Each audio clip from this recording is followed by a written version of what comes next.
Time go up, go. Thank you. Thank you, everybody, for attending tonight, the fire committee meeting. And for those who online, welcome. Just to let you know that this meeting is being broadcast and recorded. Recordings will be made available on the town's YouTube channel. So tonight, looking at the agenda here, anybody here has a declaration of pecuniary interest, you can declare it now or anytime during the meeting as you see fit. Item number 3 on our agenda tonight, the adoption of committee meetings. The minutes be adopted by the fire exec committee, and that those confidential minutes of the closed sessions of committee remain confidential and restricted from public disclosure in accordance with the exemptions provided in the Municipal Freedom of Information and Protection of Privacy Act. Fire exec committee meeting minutes, June the 10th, 2024. Anybody have any comments on those minutes, corrections, deletions, corrections? I have none, Mr. Chair. Yep. I have none. None, okay. Okay, then that was moved by Kristen Rodriguez and seconded by Gary Atkinson. All in favor of those minutes? Thank you.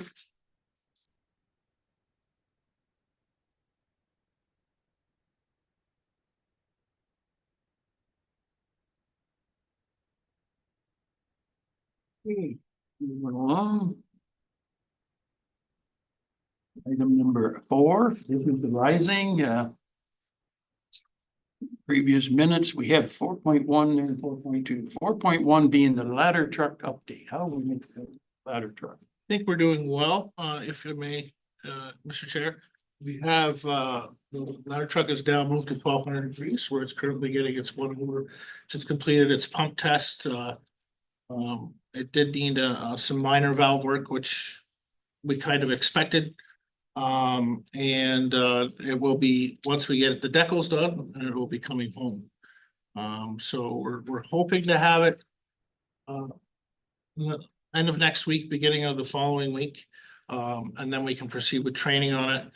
They have to order the lighting package that the association is kind enough to work with. And once that's all in, it will return there, get the lighting put on, and we'll be able to bring it back. The hope is that by mid-September, the unit will be fully operational. Any questions, Chief? Kirsten? Thank you. So what were do you know what the estimated costs are gonna be on this? For the, Wondering about minor valve work. yeah, it was just minor. So it's a total of $1,700 worth of work it needs. Which we would have found out in the fall when we did the pump test anyway, so better to find out now. Gary, you got any question? I just have one question. How did, on the lights, did they go, decide to go ahead with the totally updated light system? I think they've been given an itemized list and they're going through it and they're gonna look at what they're willing to foot the bill for. Again, that's up to them as an association. I do believe we should have some sort of answer on that over the next week or so. Excuse me here for a minute to shut the noise box off before the mayor. After me here. Well, you're the chair. They have to meet a mayor. Okay. Okay, 4.2, the fire marquee update. Kristen, I believe that was your article. Question. So if I may, through the chair, St. Clair recently removed themselves from a fire marquee, St. Clair Township, because what happens essentially now is the insurance company won't deal with fire marquee. They'll only deal with the governing fire department. So we end up doing essentially the same work, but losing a third of the cost. So if we're going to do that work anyways, it would make sense for us to go ahead and go through the insurance for those recovery costs ourselves versus having the third party to do it. The other part is that St. Clair mentioned some concerns that Fire Marquee were often trying to phone property owners to get information and stuff like this, and it became a confusion to the homeowner what was getting paid and who wasn't. So right now, my recommendation is that we leave Fire Marquee alone for the foreseeable future.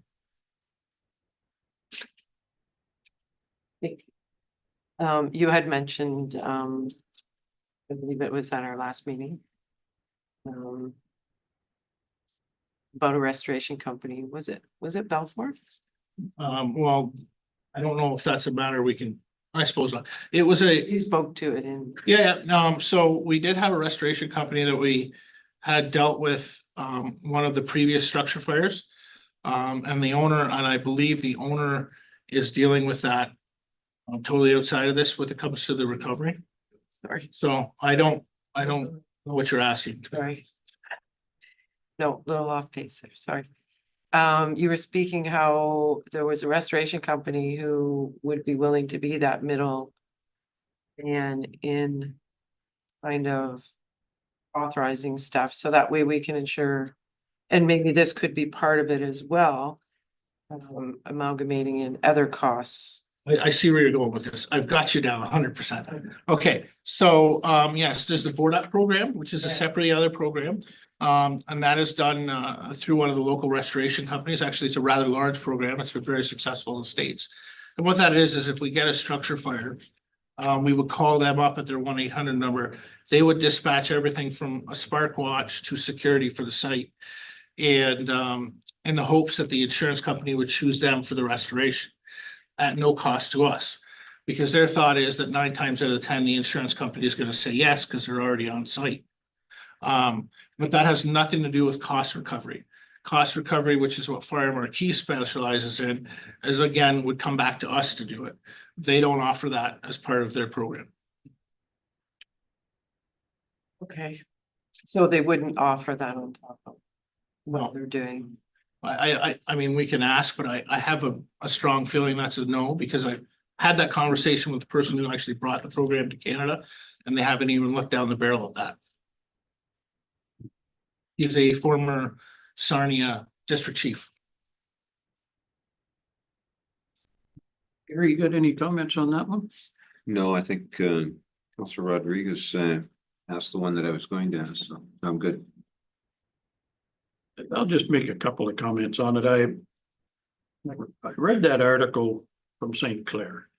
And I get it. I understand, not wanting, the municipality not wanting this Fire Marquee looking for data from the homeowner. However, in that same article, as I recall, I don't have it in front of me, so I got to be careful what I quote here. But I believe the article said, even though we would losing a significant amount of money, like we're not going to put up with them basically, going to homes and stuff like that. But they openly said that was money there to be had, and they were willing to, they didn't want to deal with it. So thinking back, like, I don't know how we made out down the road here on recouping any of that $30-some thousand. Well, that will be going through the fees and services bylaw. But it is kind of nice to recoup back some of this money in these house fires, because they can get pretty expensive, depending on what you fellows have to do to, on site, what you have to bring in and everything else. So I don't recall us getting back a whole bunch of money at all from any insurance company for house fires and stuff. At least I don't recall seeing much of it recorded anywhere. If I may, Mr. Chair. So the last major structure fire event we had was last year. It was prior to Nicole really starting to fill her role.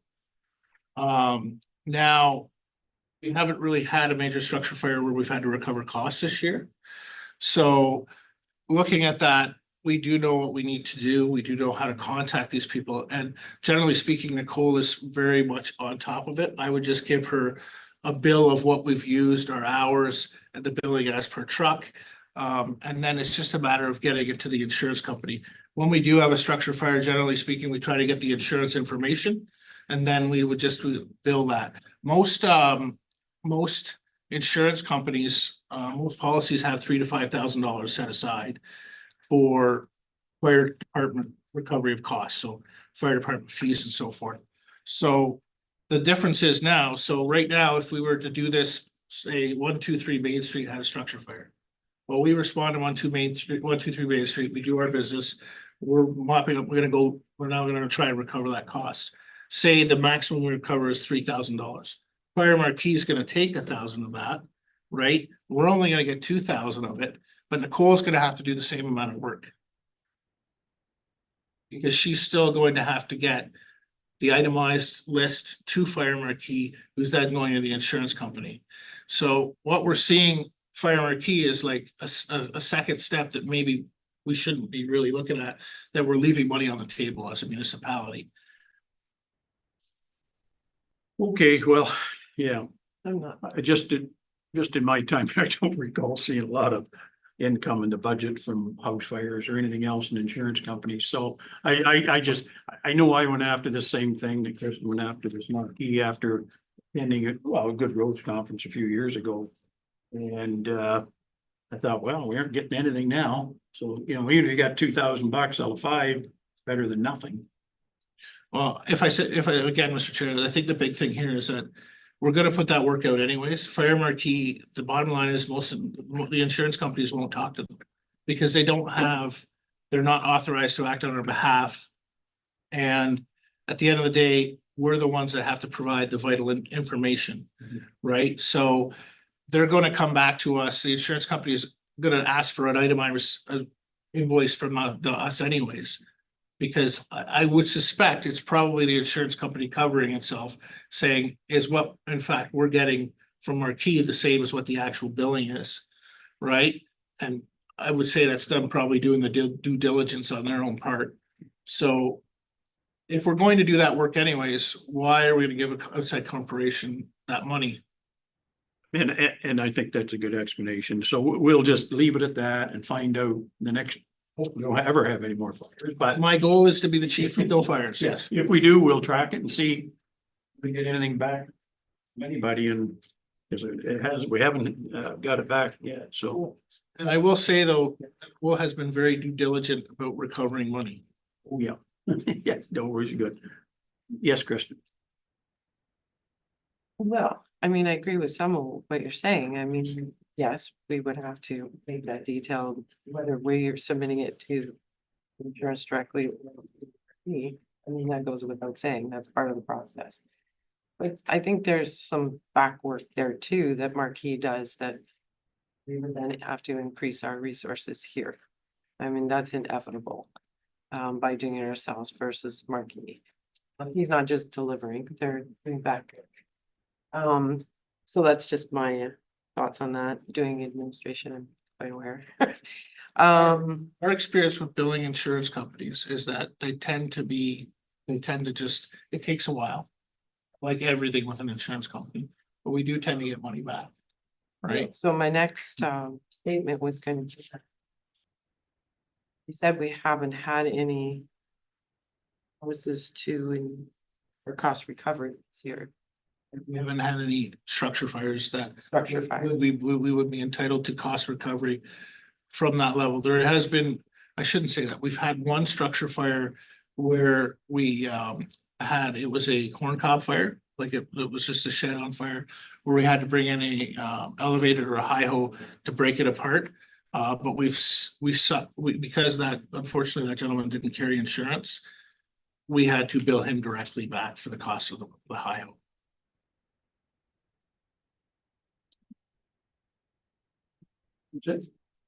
Yes, sir.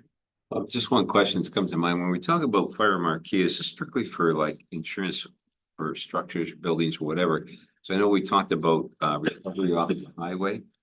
Is that under that same umbrella, or that's totally different? Through the chair, if I may, and no, your worship, it is completely different. Okay.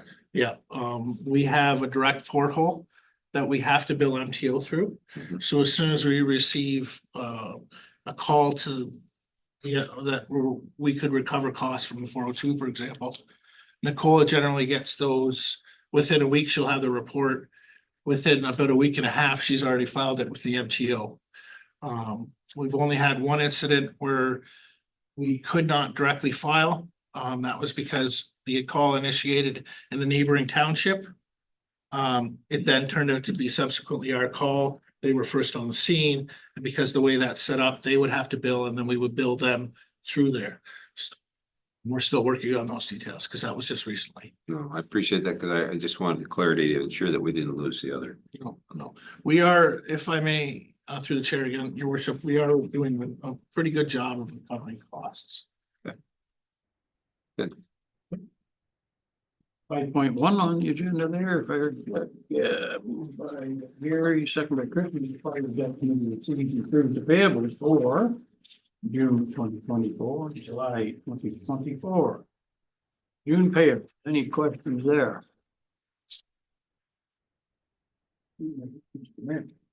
Thank you, Mr. Chair. A couple of them that come to mind. So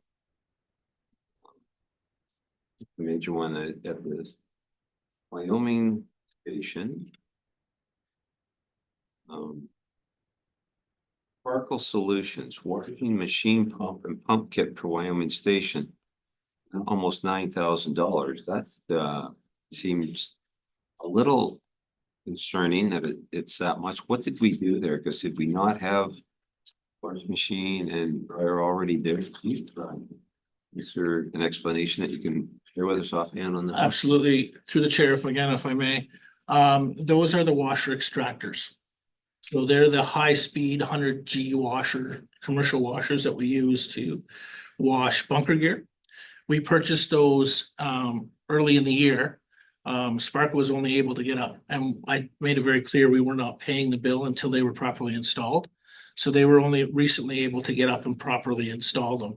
So those are actually the washer extractor items that we bought. We budgeted for those under building and materials for the 2024 budget. So that's the machines plus everything else that goes with it and put in place. That's correct. That didn't come with part of the deal. What installation was covered with? Well, there's actually, with that, how it works is there's the machine itself is about $6,600. And then the pump that delivers the soap is around another $1,500 to $2,000. And then taxes, so relatively that's basically, they're quite expensive units. Again, I'm not looking at the title here, but that would rate, and then that would be about the right cost. I'd have to look at the actual invoice, but generally speaking with tax, that's gonna be around the right thing. I think they're around $6,600 and $7,000 each. And then the cleaning, and then the cleaning fluid on top of that is $300 a bucket. So I was concerned about that one too, and I looked up, we did Camlaki in March for the exact same. No.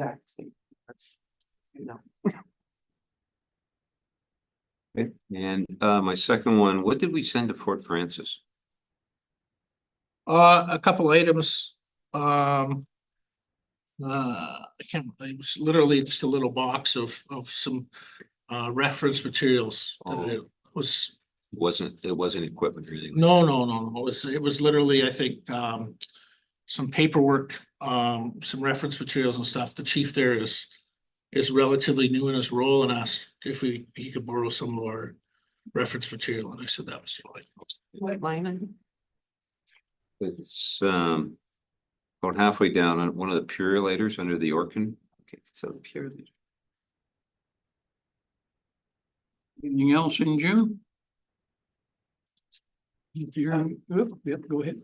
I didn't know if Carrie was. No, I'm done. Okay. Yes, I have. Go ahead, sorry.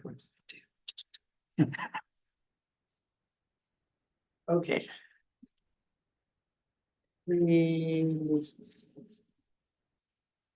Rescue 6. $3,246. $3,246,000 repair bill. I was hoping to know if we've done previous maintenance on this truck, if it's looking troublesome. So I'm not sure how much large repairs we're doing. If I may, through the chair, since I've been here, that truck has been fairly highly, has required a little bit of more upkeep than the rest of the fleet.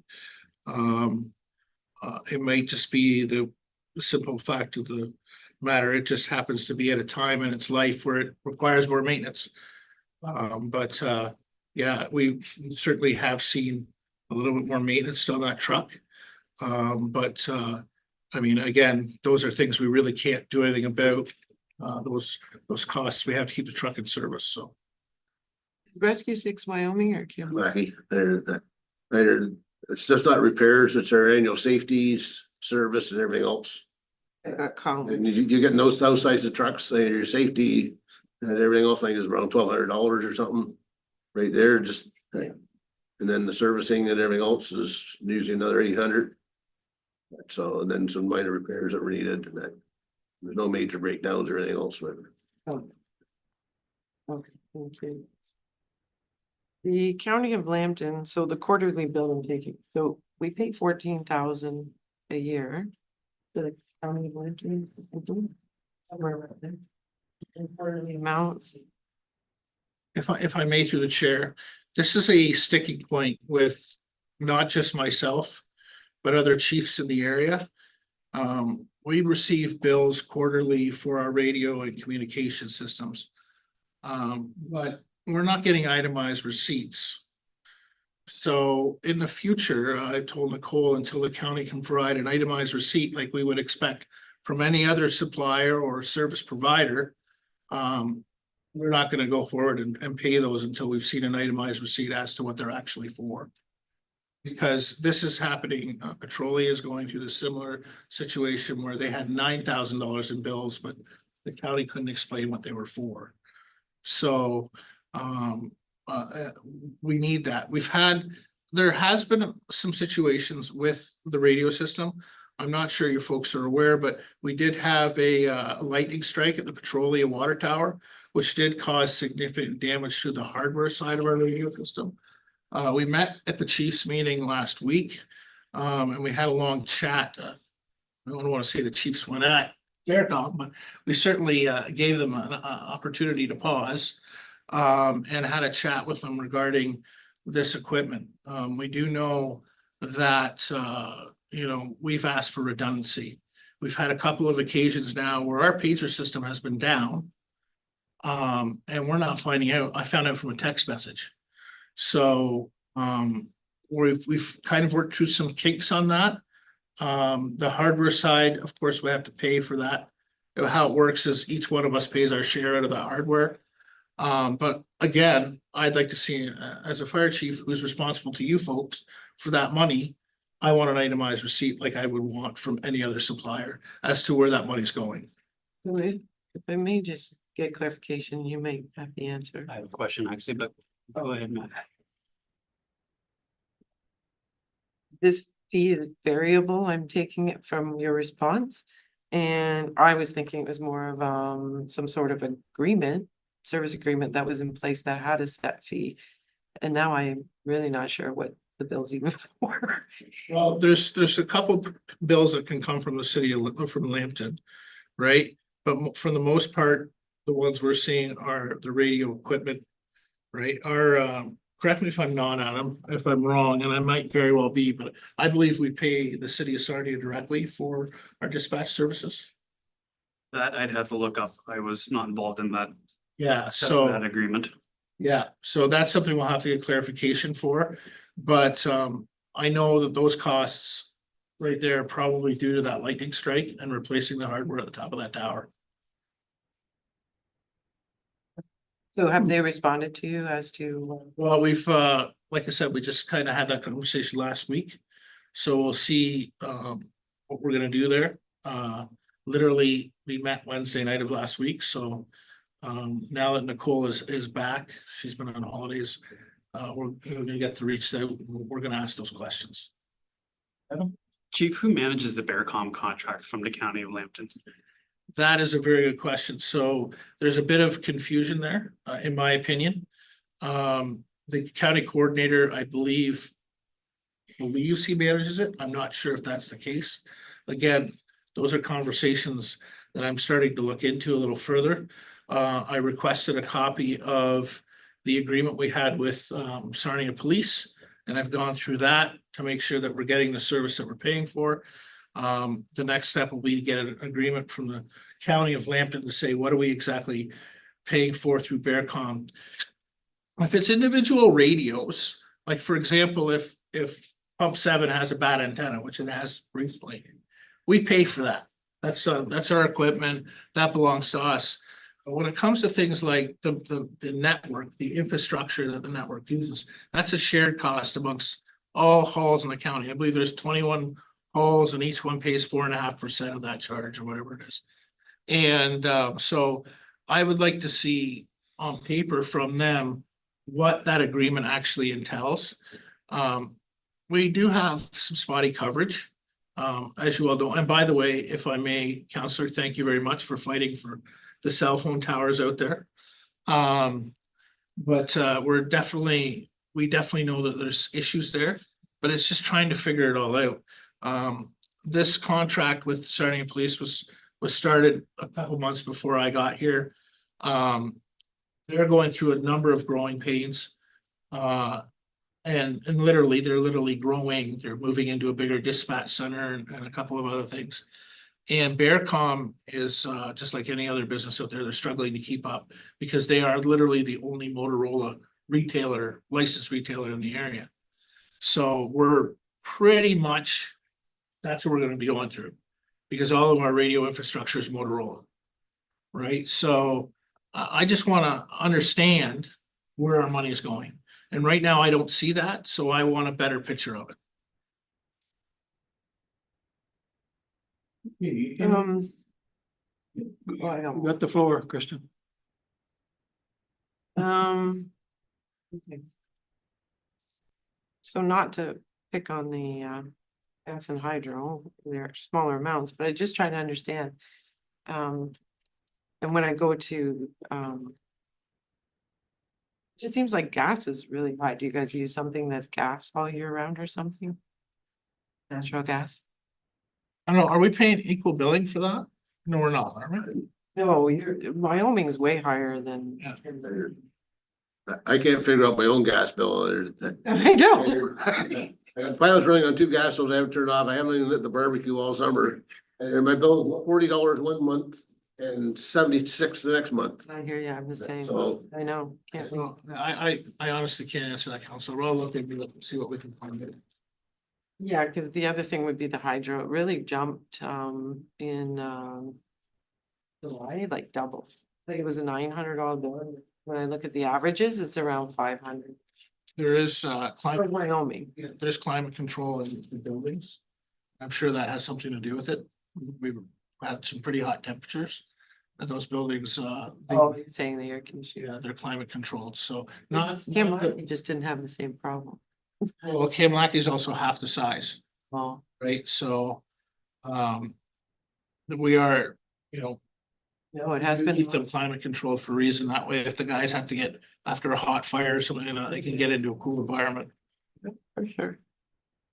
Hmm. Then there was the scuba.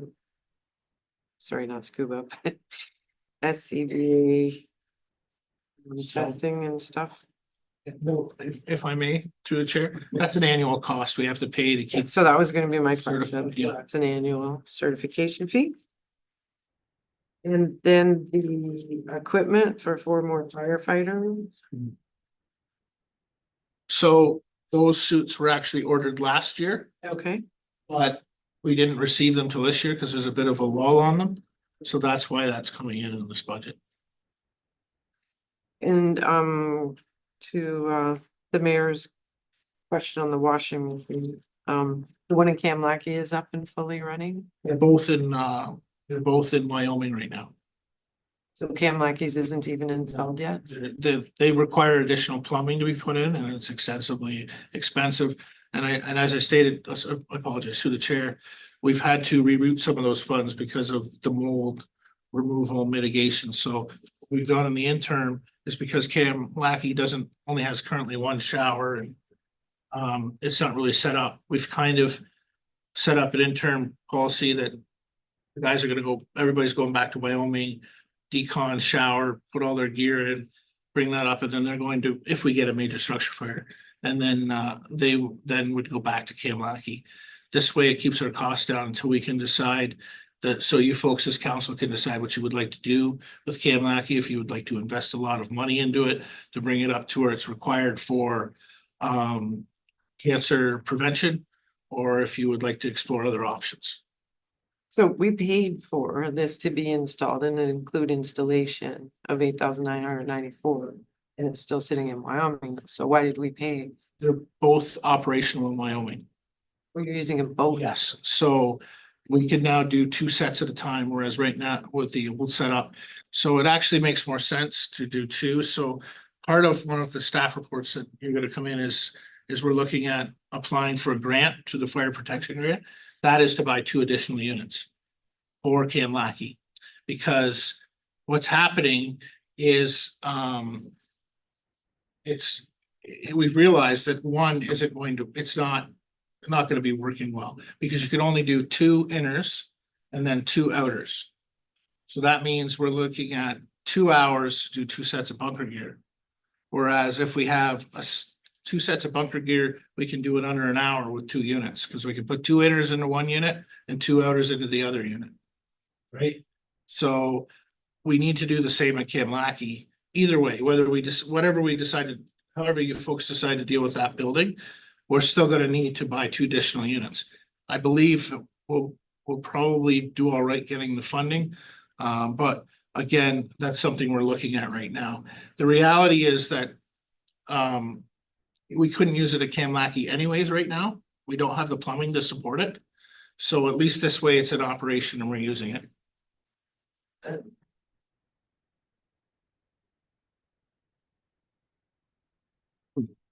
So when we built the tower and stuff at Kamlaki, we actually budgeted for that for this year. But those funds ended up being utilized for remediation work and Remediation work, repairing the structure in the wall, window. Those type of things were, that was something we didn't think that the damage would be that bad as last year. That was almost 15,000 by itself. so we couldn't have taken this money and used it to get the plumbing. Instead of buying this washer, get the plumbing sorted out and then buy this washer. The washer was already purchased.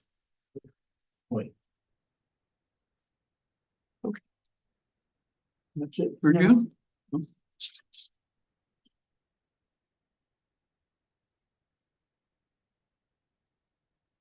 It's the next line below, sorry.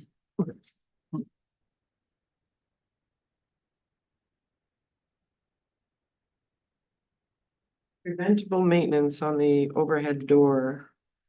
$1,104 in Wyoming. And then 900 in Kamlaki. So is that a yearly maintenance for those overhead doors? That's something that, That will be a yearly expense, yes. and I think that would be it for that That's it one. for June? Yes, thank you. Anything else? No, okay. Okay, let's move over to July.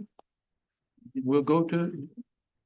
Mr. Chair, couple things. First of all, I see that we told vehicles to the public works yards for training with preferred. It was 3 of them. Were they all different vehicles that we towed at different times, or were we shuttling them around, or? It seems like a lot of money, so I just was wondering. Yeah, absolutely. And getting vehicles is a challenge, if I may, to the chair, first of all, to do trading. So we're we get them where we can. But yeah, what happened was we had one vehicle down at Kamlaki that was donated, that needed to be brought up to the public works yard. And then we had 2 additional vehicles that were brought in for preferred to be done up, because we had to do our annual auto extrication training. So that's where it comes out now. One vehicle we have left because there was a bit of a communication issue. It's parked out behind Wyoming Hall, and we will be eventually bringing that back to. Well, it will be there for Kamlaki's use because it was donated for their use initially. So we're So- gonna see another bill from preferred. To take it back up? We've been fortunate enough to work with our roads department. And for the cost of about a 10-pack of coffee, I'm sure we'll get it put down there, Mr. Mayor. Okay, and the raid construction for the extinguishing the fire, that was for the use of a high hole? That is correct, and that has been built back to the property owner. Okay.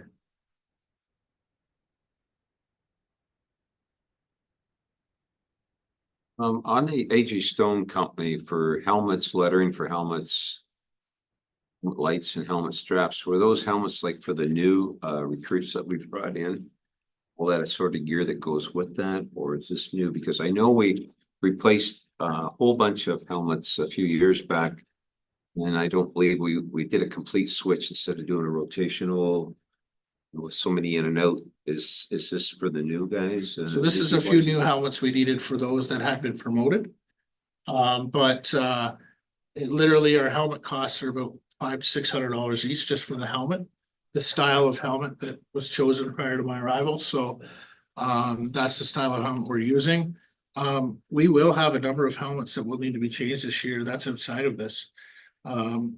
There's Chris tracks everything, DC Freer, Mhm. tracks all our PPE. So a helmet has a lifespan of a maximum of 10 years.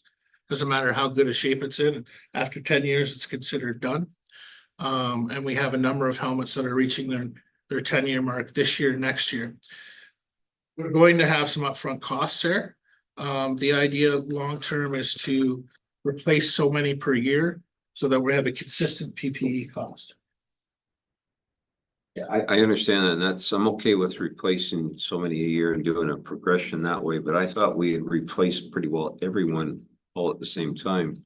Under one of our previous chiefs, and I was can't hoping that it was not 10 years that I lost that track of time, but I just found it to be heavier, so. Wyoming did replace all theirs at one shot. Everything else, I don't remember the timeline. And the Wyoming and the helmets in Kamaki was done over a 3-year basis. Everything else, and that was that. Again, those are probably the first ones due. Everything else, so. Yeah, I think if I may, and correct me if I'm wrong, Scott, correct me or through the chair if I may. I believe Wyoming, when the first paid chief came in, I believe Wyoming's was bought the helmets to match. Yeah. Cam Lackey's style helmet. So the Cam Lackey's helmets are the ones that are about to come up for at the 10-year mark.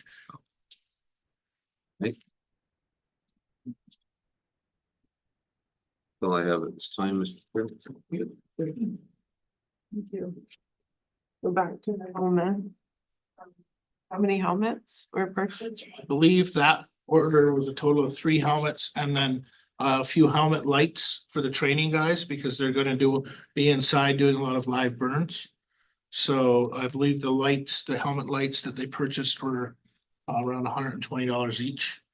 And there was, I think, a total of 4 of those purchased, 3 helmets, and then we also bought them. So the new helmets that we're getting have the inside of them, all the mesh and stuff like that. We can buy kits so that we can throw them in the washing machine for decon. So we bought additional kits for each one of them. So when we come out of a live burn, they can take their helmet apart, throw that stuff into the washer extractor, put the new stuff in so that they're still back in service and they're not being exposed to the carcinogens. And how many of those did you buy? So we bought 4 total kits to do that, the liners.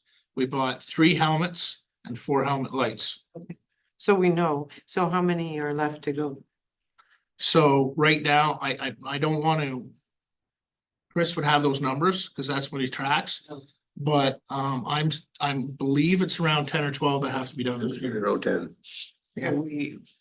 We have this times 2 or 3 more times this amount to go. No, we'll probably do it all at once. We're trying to get that done right now. Chris is doing up his orders right now so that we can get it done. It's probably gonna be a one-shot deal.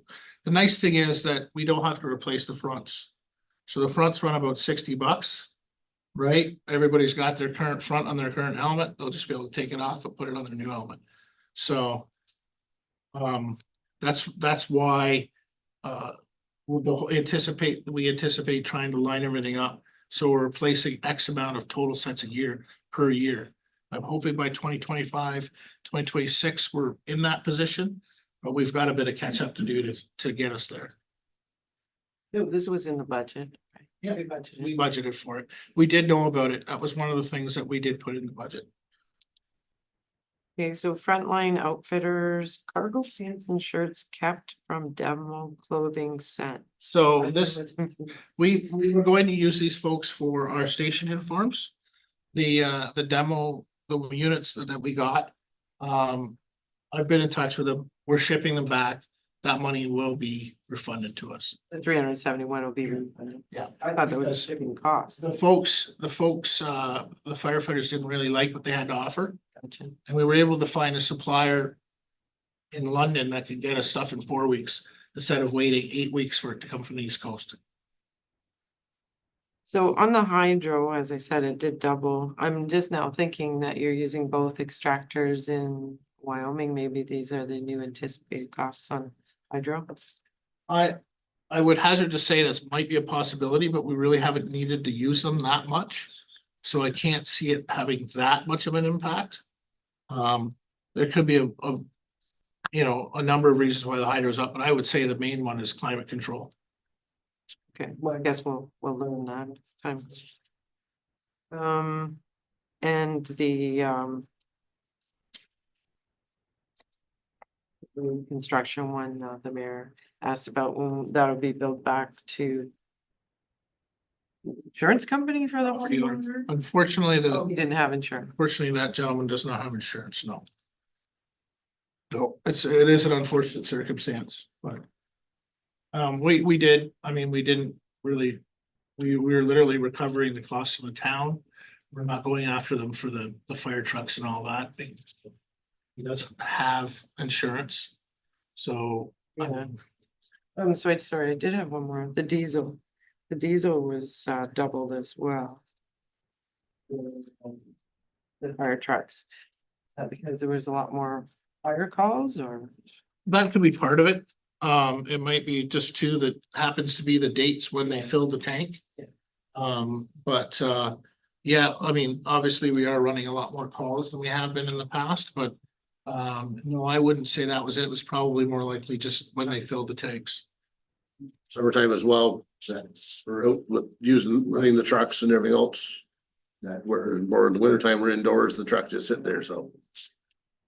That makes sense. More training and stuff. That's it. Okay, that was moved by Gary Atkinson, second by Christie Rodriguez. Fire Exec Committee receives and approves the payables for June 2024 and July 2024. All in favor? Here. Yep. Okay, moving on, 6.1. Worked by Christian, second by Gary. Report by Eric Campbell, Fire Services, July the 31st, 2024, regarding the Plympton-Wyoming Fire Department semi-annual report of operations, second quarter financial report be received, forwarded to council for review. Let's have a look at that. Sure you've all had an opportunity to read that. Very in-depth report. Exactly what I was looking for. Remember a week or two ago, I mentioned the report and that actually went to Nicole and talked about a report that was already in the making. So it's a good report. So we'll go through it and any questions. Start this time with Kristen.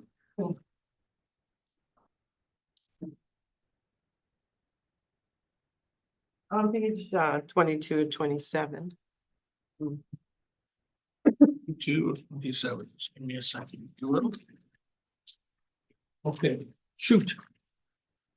I have to say, I was a little bit bummed. I would have liked to seen a more wholesome accounting of our education efforts. It's a very small little liner there and through our training, through our month, education is number one and in our bylaw and our responsibility here as council, it's all about education.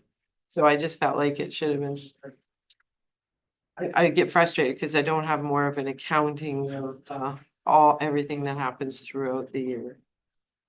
So that's my little. If I may through the chair, this is great news that you brought this up, and I'm glad you did. So one of our firefighters at the north end has kindly volunteered that she is going to step up, bring a committee together and start looking at ways that we can become more visible from a fire life safety education standpoint. She's very excited about it, even wants to involve our new people in it. So of course, we're doing everything we can to assist her. They're going to set up a committee, and we are going to start to see that more active participation. And then we'll better be able to start to track it. We are present at most public events. But again, we're just starting to get that data in place so that we actually know what we're doing. The other part of it is it's also a lot of time. I mean, excuse me, and Cam Lackey, and it's for example, has been down 5-6 people for on quite a bit of time. They're also like our call volume's increasing. So it's trying to find that balance between what we're asking of our paid on call employees versus they're having a sustainable home life as well. Right. So it's trying to find that balance. And I think we're getting better at it. But it's just like anything else. We're kind of learning as we go to see who's got what time available. The hope is as we bring on new recruits, and we've hired 11, as you saw in the documentation, 6 of them are at Kanlaki. The hope is as they come into the fold and as we move forward, that we're sharing the workload a bit so that we can be more present from a fire life safety education standpoint. I'm just a little surprised. I just thought really that was kind of like your administration to put together that education program, which I've been asking for ever since I've been sitting on this board. Because it is the first and foremost important item that should be looked at. But thank you for that. And then well, we get into, are we going to go into the numbers thing, or you just want to talk about the report first? No, you can go ahead and whatever questions you have on this. Okay. It's on a roll. We're going. On page 27 and 27, of the written, you talk about staffing costs and how those are all increasing, and I just wanted to highlight that because on page 3 of the budget items, line item, I feel like we haven't really represented all the costs here. I feel like we've really, given some, and true enough, numbers come in later, so we don't have a full account. But when we're looking at the firefighter pay, we have a budget of 90,000. We've only got 22 allocated to it for training, which I know we've done a lot of training and meetings and whatever.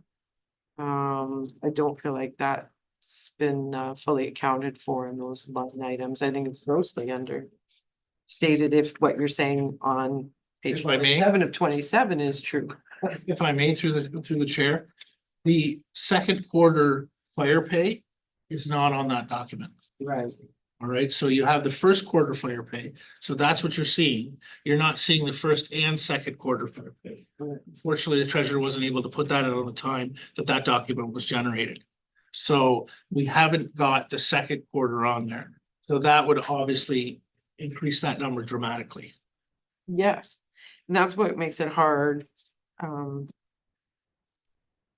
When you're saying we're in line and we're under budget, it's really hard because I don't see some of these numbers here are realistic that they just haven't been accounted for yet to get a really clear understanding overall of where we're at. Not your fault. If I may, through the chair, generally speaking, by halfway through the year, we should be around 60 to 65% of our budget used because most of it's front end loaded. right? You've got insurance, things like that that take place at the beginning. We're not that far off. If you were to add in, say you doubled that cost, it's only gonna make a percentage or two difference overall in what we're spending. So really, we're not far off that 60 to 65 percentage is where we should be 6 months into the year from an operational standpoint. So of course, we could always be worse, but I don't think we're in bad shape. As well, the administrative assistant salary, I guess that just doesn't get moved over till the end of the year. That allocation, so it's not accounted for to know where we're truly sitting. The officer salary would stay the same.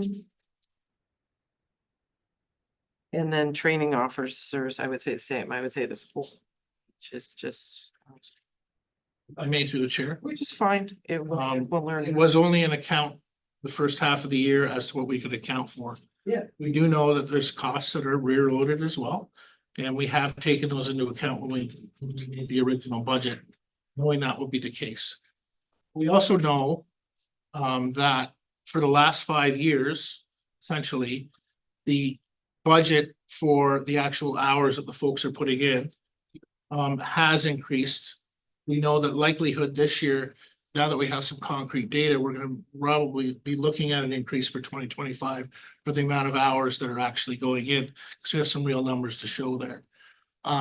It's unfortunate, yes, that second quarter for those hours was not put into this report, but it has been taken account for in our budget. The likelihood of us being over again this year in hours, I would suspect that's probably 100% likely. Right, so that's what I was trying to get a better picture of. On page 5, 27 in public education. Again, we have $9 allocated. Anything like so. Wanted to point that out. I'm sorry, where, if I may, where are you looking? Sorry. Budget line items, page 5 of 27.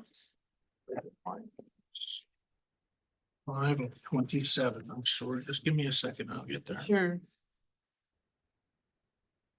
All right, what are we looking at now? I'm sorry, what number are you looking, oh, the fact that, so right now we only have to stop the, okay, so. Some of these memberships don't come due till later on in the year. I'm sorry, it was public education. Public education, again, that money is allotted to buy, the, annual fire prevention kits that we get for the fire prevention week. And they don't become available till, well, they'll be available probably in another week or so. So that's why that money has not been spent yet. Well as fire demonstrations, I think there's a line item there. So when you get those fire prevention kits, do they get used all year round at all education? Same thing? Absolutely, if I may through the chair. Yeah, we usually have lots left over and we've had quite a bit left over from previous years. And we've been handing a lot more of it out. Whenever we get an opportunity to get rid of some of the old stuff, we do. Obviously it's pertinent. It's not outdated or anything like that. But to give you an example, you know, spatulas that you use for cooking, we have about 10 cases of those. Spatulas? Why don't we have spatulas? For cooking safety. Education. Right, those were purchased before we got here, so before I got here, so we're just trying to clean up that stuff. We will buy the current fire life safety education kits for the current year for fire prevention week, because the theme changes every year. So now that we know what that theme is and that stuff is in place, the the fire safety council has just sent us out notice in the last week or so that those kits are now becoming available, so we can start ordering those for this year. So just so we're clear, if it's about lithium batteries this year, we're not buying lithium batteries to show them how to use it, okay? You'll have to convince me on that one. Anything else? On page 6.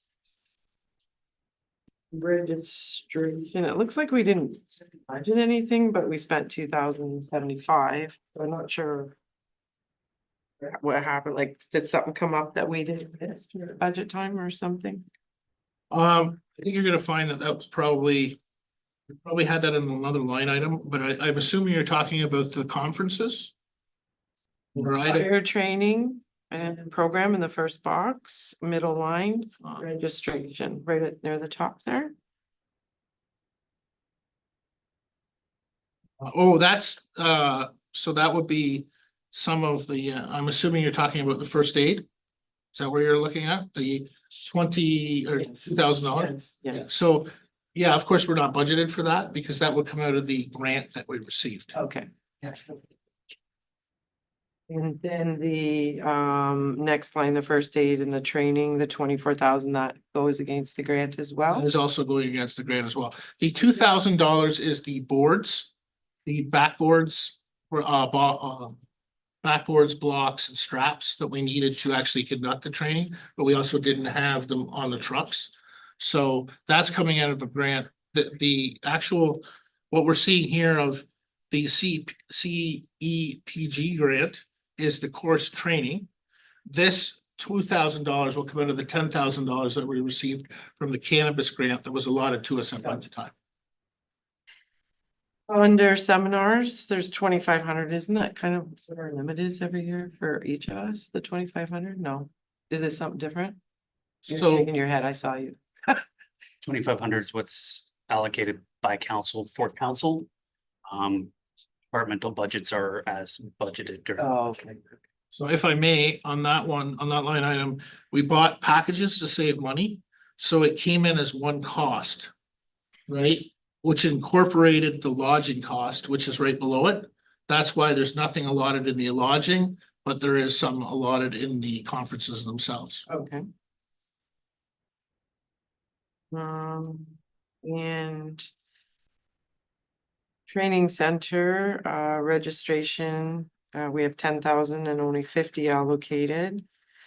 So I assume that we just haven't, allocated some of those registrations for the mandatory training we're supposed to be doing. So the regional training center sends us out their bills as they generate them. Right now, the first course that's actually gonna go off at the regional training center will be this September. We have received our bill, but we of course won't pay that till the students actually start. So we've allotted that. The likelihood is that we'll probably realign some of that money to other areas. Because looking like right now, we did hire 11 candidates, but only 4 of them need complete training, as it was written in the report. Only 4 of them need the full training package, which runs about $980, right? Which is a really good deal because we're running it through the RTC, which means collectively as a county, we're providing space for training, we're providing a number of other things. This is for the college's end of it, which is things like getting the SEALs, the live fire training, things like that. So it's just showing that again, well, some of those costs aren't really reflected here, but they'll be upcoming. Monthly training, the materials and equipment, it looks like we're a little over budget there. Is there any more anticipated costs there? Possibly, but we have a little bit more room in the regional training center budget, so obviously we'll reallocate those funds, which is my purview as the director. And on page 7.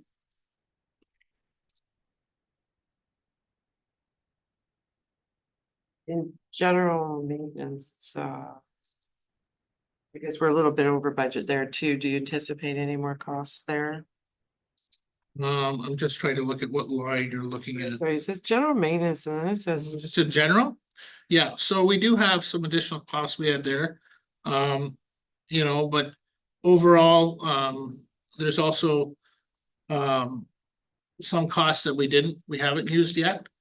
But we did have to do, like, we stripped and waxed the floors in Wyoming. They hadn't been done in years.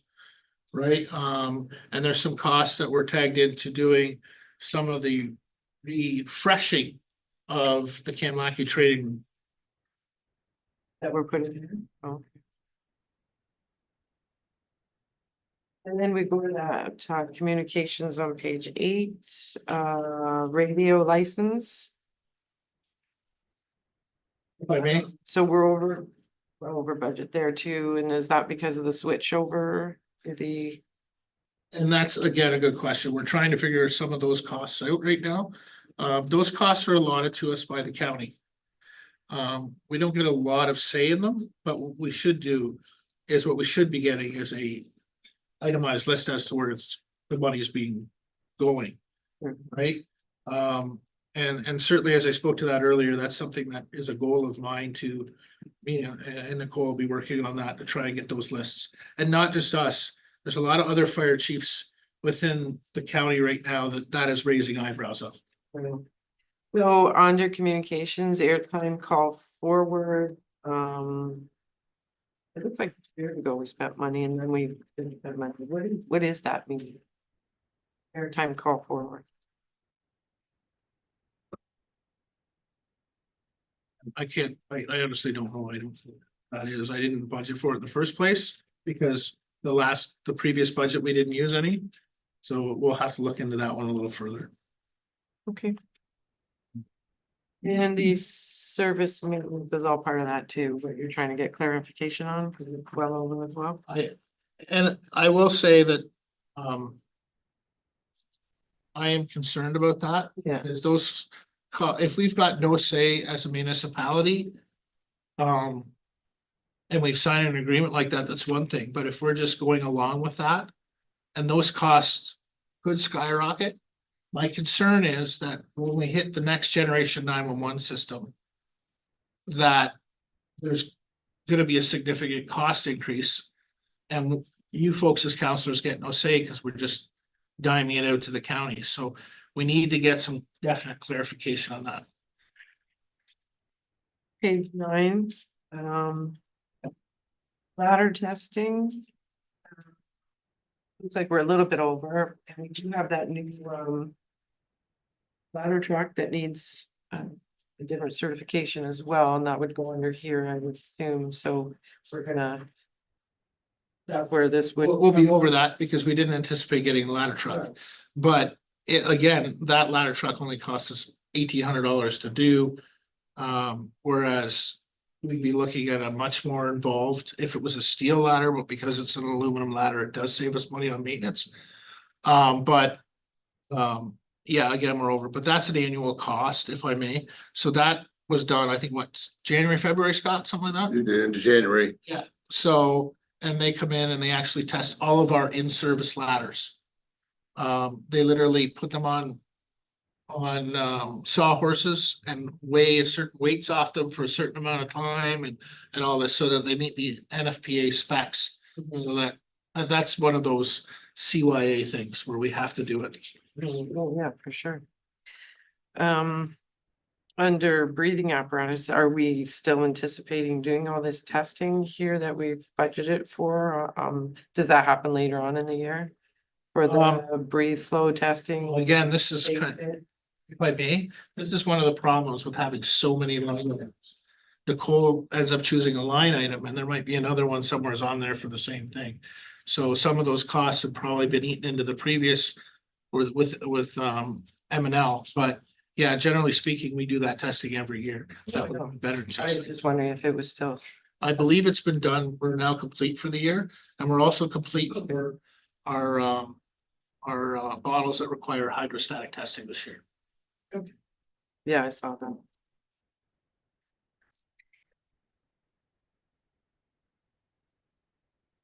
And breathing apparatus,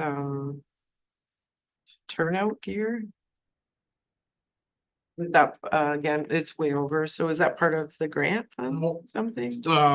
So we're gonna be, I've kind of figured we would be over on that. This year, again. This is reflection of the first quarter, so our folks put their gear out.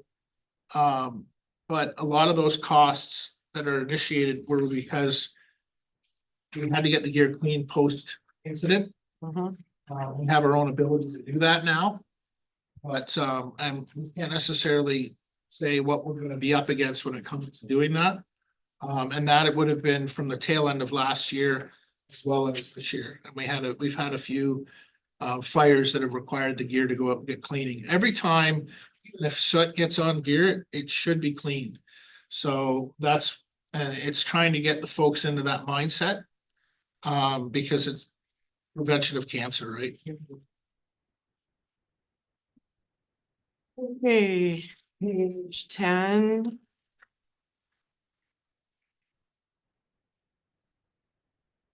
Anchor number 2. Again, it's hard to put any of this in context without a. Well, I guess we can see some of it. I think as per our conversation before, I Yeah. recall why we had that conversation is that this is a pretty detailed list of each item. Yeah, So Yeah, this other is than probably- specifically what was in there, I thought this served. If I may, okay, Chair. Yep. We had an issue with tanker 2. It was a bad wire in behind the dash that was causing some electrical issues. And it took quite a while for the folks to troubleshoot it. So that's where that cost would have come up from. Anchor 2. I can't tell who's. Can we maybe put the age on these titles so we understand what age these trucks are? Figure 2 to 17. Tanker 2 is, I've been here. it is right there. It is a 2016 Bauer. Oh, it is there. Sorry, blinder than. Again, once we bring in the new budget process, this might not be broken down, but the life cycle management plan will have it all broken down. When you see that, I'm working on that right now, so it'll.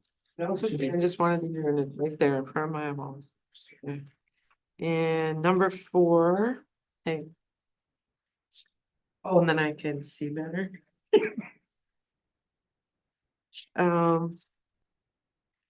Number 4, yeah, I can. So number 4. It had a whole bunch of expenses too. Way over.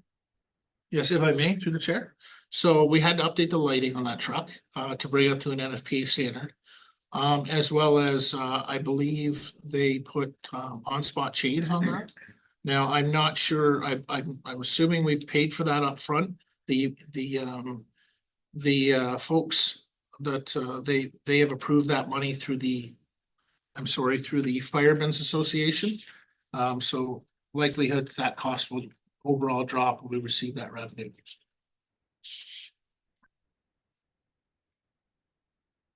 The 2011 F2 drives that truck. 2011 F-250. Truck 5. Truck 5, yes. Truck five. Wyoming pickup. It's the Wyoming pickup. Yep. Well, it's done. We apparently have no costs for it. It will in this quarter. It just received its annual about 2 weeks ago, 3 weeks ago. And we have the 2015 Meta something. Fab Fab. 6. So it looks like it has some little bit of expenses going on. And then your truck chief is it says it's the chief's, so that's truck 10. Looks like you've had some expenses too that are a little bit high up there. Well, Well, that vehicle does see a little bit more than most. It's on the road every day. But we did have, there's things like oil changes done, and I believe we rotated. We would put the summer tires back on in that time frame, and rotated those out. And that should have been it really for that one. Those are added expenses into that. I believe there was an issue with the transmission they had to look at as well. It jerks when you get to about 30 kilometers an hour. There's times when you actually put the gas on, it actually will almost stall out. So they've been trying to figure out why that is. so did we buy that in a used truck or? We bought it used, yes. Yeah, that's what I thought. And it wasn't that long ago. But that in 21. Oh, 21. This one doesn't have the year, so thank you. 2020.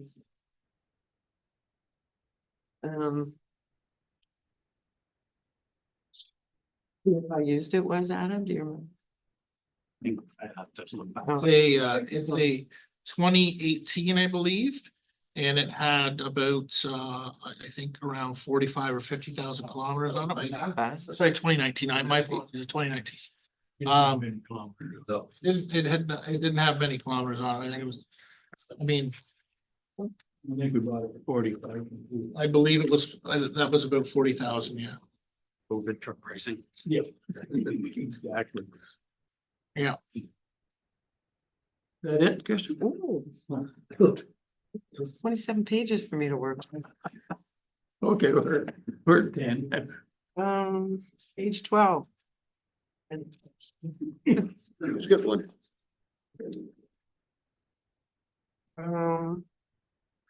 Your breathing apparatus. So that is way over, so that was, again, part of the grant money, I'm not sure what you're looking at. breathing apparatus, it's third one on page 12. Yeah, we're over there. I would suspect that's partly, again, because we'll have to reallocate those funds in the appropriate slots. But, that also would be your annual certification of the air compressors and its 6-month maintenance protocol. Oh, okay. The part of that cost, yeah. And then the bunker boots, down below there, we just, We've already discussed that one. yeah.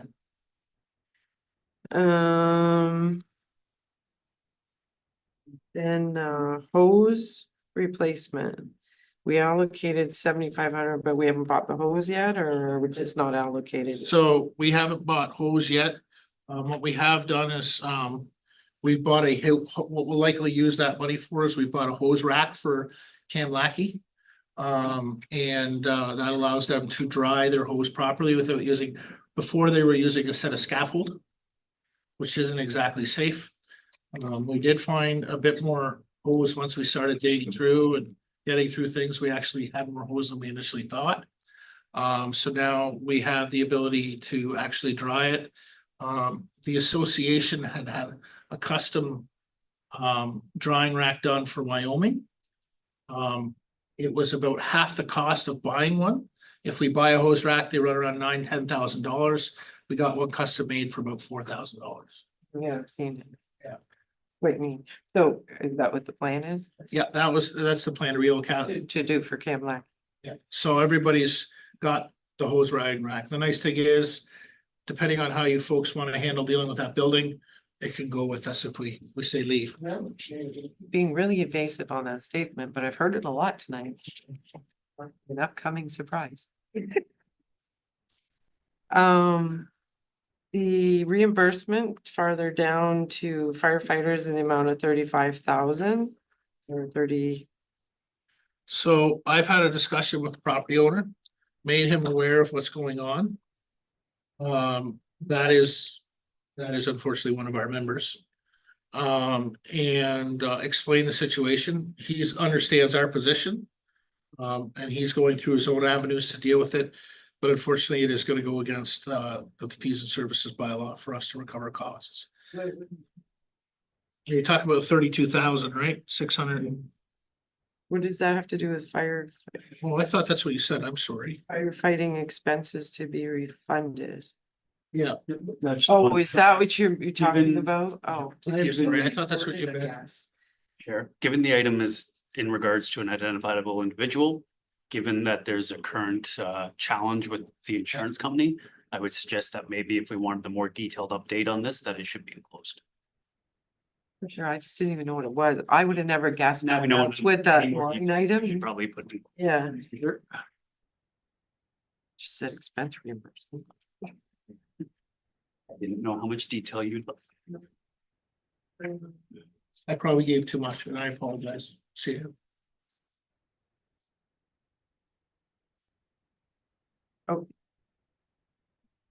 So on page 13.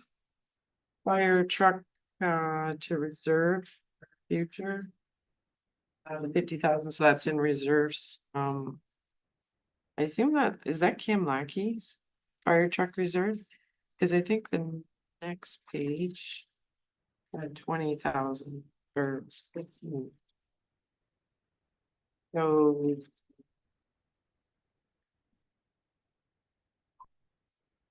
Having a hard time with this.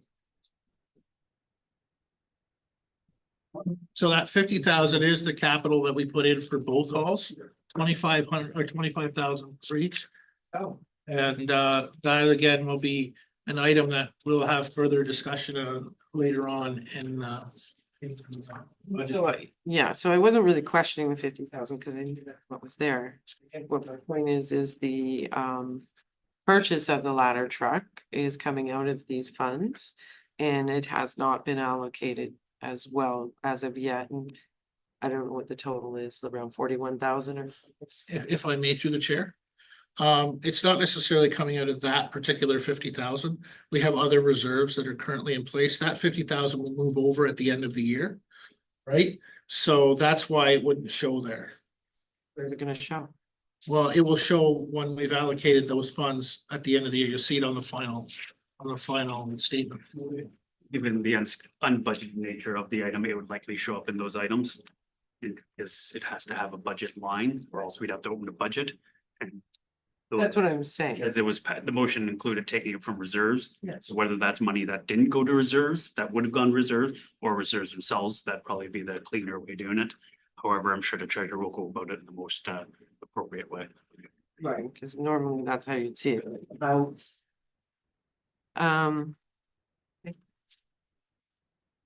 I have nothing on page 14. Good, that's just a total of all the other people. Yes. On page 15. These are lots of pages, so you guys are in line. Page 15, again, that 20,000 would be part of that scenario then, that you were speaking of, Adam. Reserve for capital, So if I may. Go ahead. 20,000. Those are the DC charges she's talking about. These are all revenues here. Oh, I'm sorry. Okay, This is the good page. oh, okay. So on here, I had a. Oh, but I got the answer to that question that you didn't want to give me. Because I was actually looking for where that was gonna be, but I see it. Never mind. Okay. Any costs recuperated would show up in this beginning. Thank you. That's it. That is it. Okay. Mr. Mayor. Well, Mr. Chair, I don't know where to start after that. I agree with you, Thank you. but I do have one comment. I see that.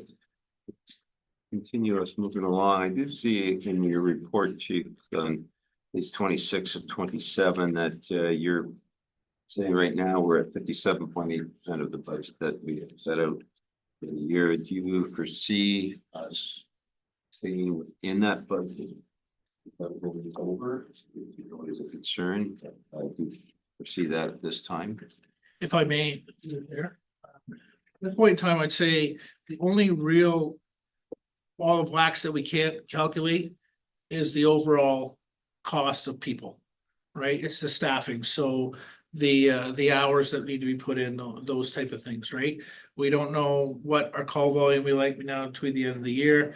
We have 12 additional recruits. They would not necessarily have been thought of last year, this year, because I made the budget, I had 3 weeks to do it.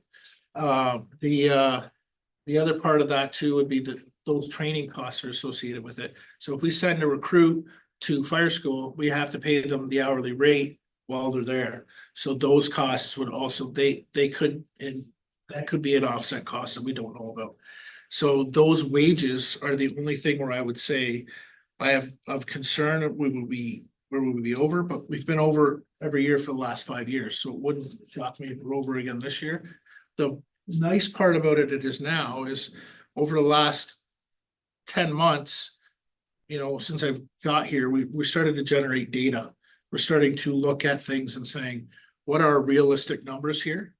And hopefully this year will indicate that. As far as wages, that's the only thing that I can't super predict, other than, you know, dropping a transmission in a truck or something like that. So going back to the one comment about the new trainees that we have, I think you said there's some that already are trained up, so some of our costs won't be as high with them as the ones that are basically started at the beginning. Is that just saying that? If I threw the chair, if I may, absolutely, your worship, we got very lucky, quite frankly. We were able to hire 7 candidates with previous training. And out of those, actually 4, I think, I apologize, 5 have the full fire service program from Plympton College. So, absolutely, we got very, very fortunate. I can't speak of that happening again in any college again. Considering the amount of folks we hired versus the amount of folks who are actually gonna have that significant training cost. We're very fortunate. And just to draw everyone's attention to page 3 of the budget, we. Yes, ma'am. The report. The report part, well, which is first page of the budget. We have chronically under budgeted our fire calls for staffing and firefighter in general. We have budgeted best case scenario and rarely get best case scenario. Eventually, which always puts this specific budget near or in a deficit position at the end of the year. All of our other budgets, whether we succeed or not, we try to budget for worst case scenario. That way, there's always a preferably small surplus at the end of the year that can be put away towards, infrastructure, or in this case, equipment. So that is something that definitely the committee will want to look at in the coming months when we go towards budget, is whether or not there's an appetite to start pushing those specific line items up to make sure that we're budgeting more for the 5-year average of wages and fire calls versus that we spend 90,000 when the last 5 years the lowest is 106. So I think the next budget we should definitely be mindful of that. Maybe not necessarily do it all in one swallow, because that'd be a big pill to swallow for the increase, but definitely look at getting closer to an actual proper budget that accounts for a small surplus, not likely ends up in deficit. If I may, through the chair, as Adam spoke to, we definitely have seen that data, and that will be addressed in the next budget. And we can look at that item in particular and as a committee decide what you folks would like to do. But I will forecast at the higher end versus the lower end in this year's budget coming in 2025's budget, so that if we, you'll see that initially that way. And of course, if you folks decide you want to deliberate either way. Okay, go ahead, Gary, you get the floor.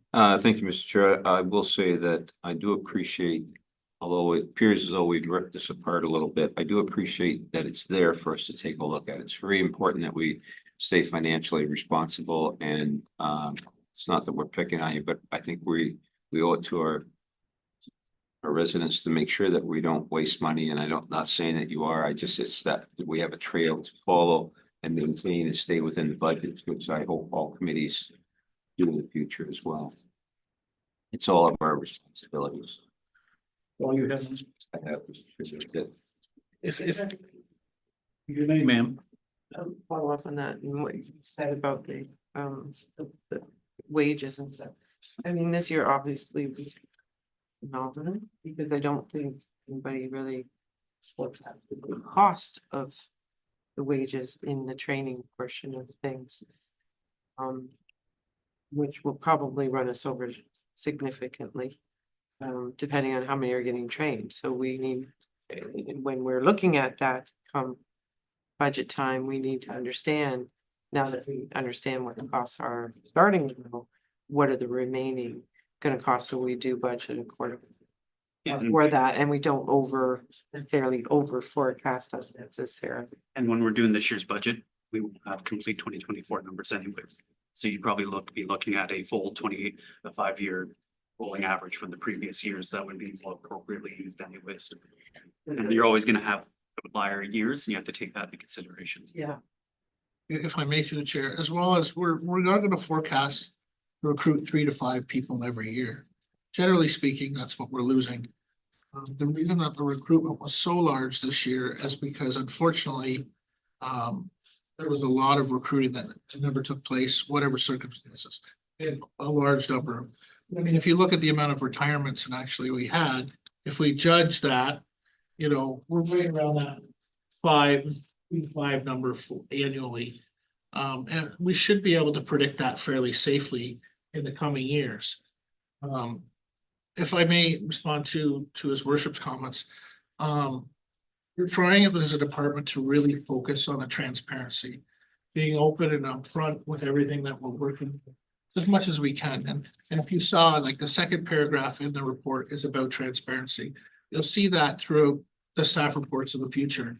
We're really trying to reach that mark where everything's on the table that we can put on the table, so that, you know, you see the transition as the department manifests in a good persona in a good direction. Okay, I'll just make the final comments on this particular item. Thank you for this report. This is what we certainly were going to ask for tonight. And we wanted a lot more information, which I believe everything's here that I was going to ask for.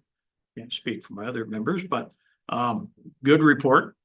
And as always, you know, we do have to watch the budget, as the mayor says, and you know, we got an economy that's teetering on recession. And even though I know we've talked about having to take a look at increasing things, like we're said it before in the last year that we're going to have to tighten our belt somewhat, not increase spending, but certainly in the fire services, we our hands are tied with a lot of the stuff. We don't have a lot of choice. But as I look through this and very detailed, you know, I think there's things in there that and I'm not going to get specific on it, but things that we can take a look at and say, how much are we spending on this? And why is it that much? And can we do it better there? Can we get it done cheaper there? Look at some of these maintenance costs. Yeah, very, a lot of money. Same where we buy our products, right? And I know you've already did some of that, Chief, about take a look where we can get it cheaper. So I think, and we're going to be talking here in a few minutes a little bit about the budget, which, by the way, will be coming up for review in September. So we're going to talk about this. So anyway, I just want to say that I'm pleased with this report. It's a good report. Things can be done. Absolutely. That's why we're getting the report in the first place, so we can take a look at it. So thank you for that. If I may, Mr. Chair. Yes. Well, a lot of the maintenance costs that we see in that report are because maintenance unfortunately didn't get done. And that's just reality, right? So hopefully some of those building costs will endure to remain the same. The only area where we might have to see that would be the areas of cancer prevention, right? And like I said before, those are decisions that you as a committee and council will have to make as to which direction you would like to go. And I'll put forward those plans in a needs assessment over the next, probably next couple months. So. And I think just on that topic, but on this cancer prevention, I think we're going to need a lot more details on what we're even talking about there. There's got to be statistics here in this community and other communities about how much cancer is there in firefighters. We need a lot more detail before we start spending hundreds of thousands of dollars on new coats and pants and like, and I'm not saying that. I was reading that in a report that basically I believe come out of British Columbia, and same thing. They're saying, hey, we better find out just before we start spending all this money. And I think you touched on some of this stuff about these coats, right? So I'm going to be looking forward to a lot more detail before we say, hey, we're replacing all of our pants and all of our coats. And if I may, Mr. Chair, the report that I'm generating on the cancer, right now, I think I'm on page 12. So it will be very detailed, involving not only the risk. You're 100% right. There's a lot of areas here that we don't know enough about. And I would never come to this committee and say, let's go replace all our bunker gear on a whim. And unfortunately, some chiefs have done that in some major centers with millions of dollars involved. And right, wrong, or indifferent. And I understand why. There's other avenues at play, rear departments, specifically unions, stuff like that. But we really don't have the information sitting in front of us to make an educated decision at this point with that gear. Right now, what we can do is we can start reducing the amount of times folks put it on and making sure it's clean. Yeah. Those are the things that are controllable. yeah. Okay, I just thought I'd mention. Chief, correct me if I'm wrong, there's a lot of information from the province in regards to the cancer prevention programs, right? Yes, so there's a couple packages we've been using as a guidance note. I don't want to get too deep into this because the report will suffice this, but there's a couple different packages we've been using. Believe it or not, Newfoundland has one of the better packages. I worked there and usually they're 20 years behind. I'd say they're probably 3 or 4 years ahead of Ontario on this, excuse me. But we've used those packages to generate the document. And you'll see in that document where the OFM has put the recommendations. There literally is a checklist we go through and it's a table and we fill it out. And what we've done is we've done that so we know what we need to do. It's in that document. It'll be broken down as to what the issue is and what the recommendation is. Right? And then the tail part of that document will be a 3-year plan or 4-year plan, however we decide to do it, on how to bring us there. The big thing is right now is looking at our operational guidelines and our operational policies to ensure that we're mitigating exposure as best we can. And a lot of that is going to be culture, right? Unfortunately, there's a lot of guys like me in this service that, we didn't understand the need to wash your gear. Now we're understanding the need, right? So it's getting that mindset. We're actually teaching gross decon the last couple of years in basic fire school. We'd never taught that before because we're like, it used to be cool to have a helmet that was half burnt, bunker gear that was all covered in soot, right? So there is a big part of that that's going to be a cultural shift as well. And we're not the only ones going through this. Every fire service in Ontario, there's 437 fire services that'll be going through this as well. Okay, good. Okay, I don't have anything else on that report. Excellent report. And for anybody online watching this, you get an opportunity, take a read of this report. It's, I had some questions here tonight, from some people out there, and there's a lot of detail in here that covers about 99.9% of questions that I received. So have a read of it. It's good reading, and I think it's the details you might be looking for. Yes, ma'am. Sorry, I just want to add one thing about that because you were talking about the details of the report. I was looking at St. Clair because our master plan tells us we as council should have a good understanding of, where your calls are, and what's the response times like. So although in this report, and I appreciate this awesome report you gave, but it doesn't give us a lot of that detail. Saying how many calls we've had so far to date. Because it helps us make those educated decisions as council. As to, do we need a 3rd fire department? Do we need 60 firefighters? Do we need 80? Do we need 40? There's a lot of reasons why council would need those details to make those educated decisions. How overall, how well those services are performing overall. When I look at St. Clair Township, they provide a detailed report of all the fire calls they have, which I thought was very helpful. So when I say detail, I don't mean they go into full detail of all the notes and things like that. It was like this day, this call, this place, in a one-liner of what it was about, structure fire, field fire. It also helps guide things like education, where the focus needs to be. If we're having a lot of field fires, do we need education on the farm? Right? Like there's many things we can take from the little report to make really good decisions as council and as a committee here as well. So I would personally love to see it. I know the fire master plan mentioned it as a recommendation, and for those very reasons, to help us be more educated. If I may through the chair, the reason that stuff is not included in this report is because that would have only been about 6 months worth of data. And that would not be an adequate sample to give you. I would rather have a bit more accurate sample over a 12-month period. That would be covered in our annual report, which you'll receive in January, February timeframe, right? And that it will contain that detail. This is just the first half of the year where we're going, what we're doing, generalization. The if you can imagine, this report was what, 20 some pages, I think. Yep. Imagine what my annual report's gonna look like, right? It's going to be a lot more detailed. It will definitely be some heavy bathroom reading.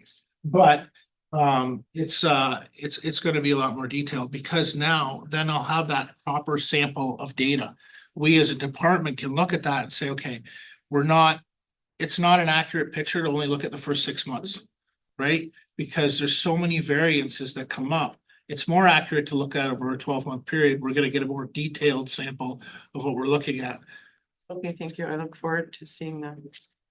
Okay, then, moved by Christian, second by Gary, all in favor of Eric's? Gary. You. You're asleep. I already have my hand up. Okay, 6.2.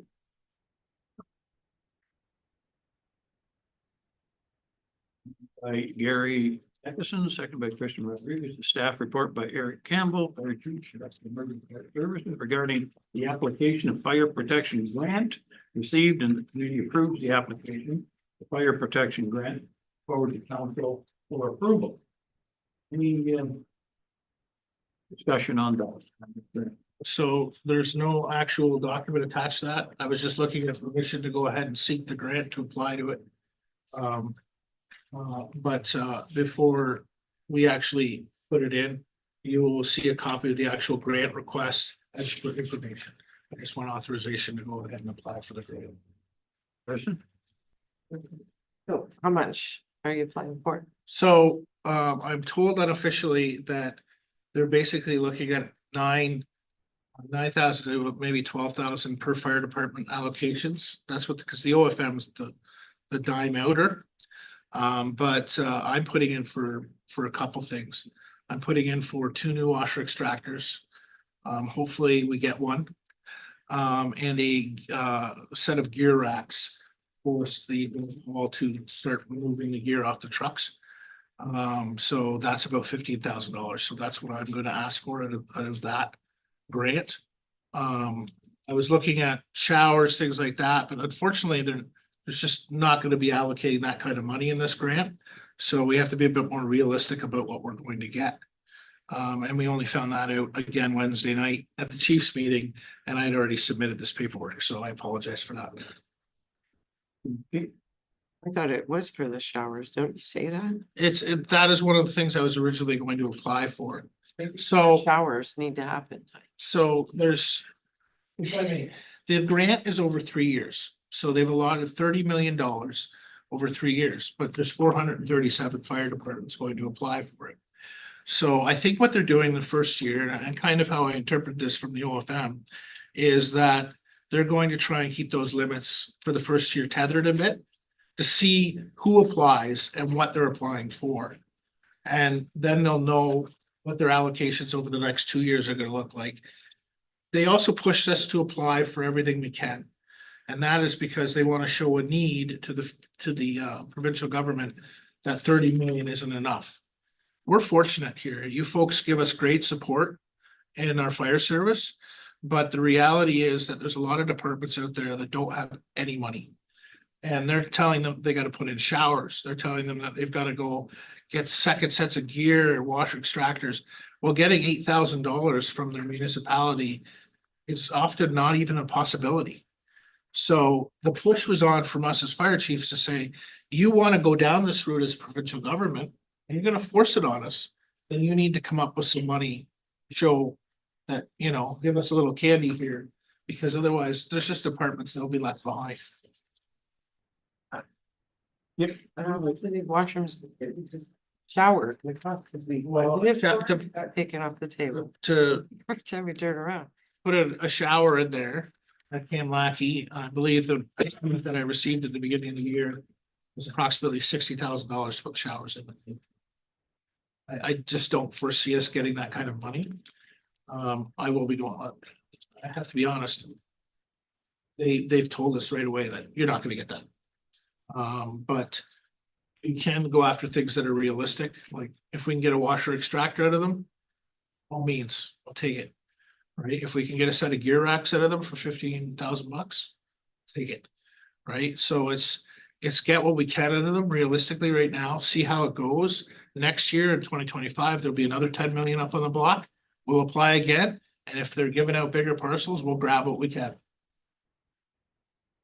Okay, anything else, sir, Gary? Well, I just question, you see the chief, you're saying most of the requests are between the 9 to 12,000, you're going in at 15. Will that not make us look greedy compared to what everybody else, or I know you said they want you to shoot high, but you've got, I'm sitting there looking at this request, and everybody else is averaging out at a certain dollar figure.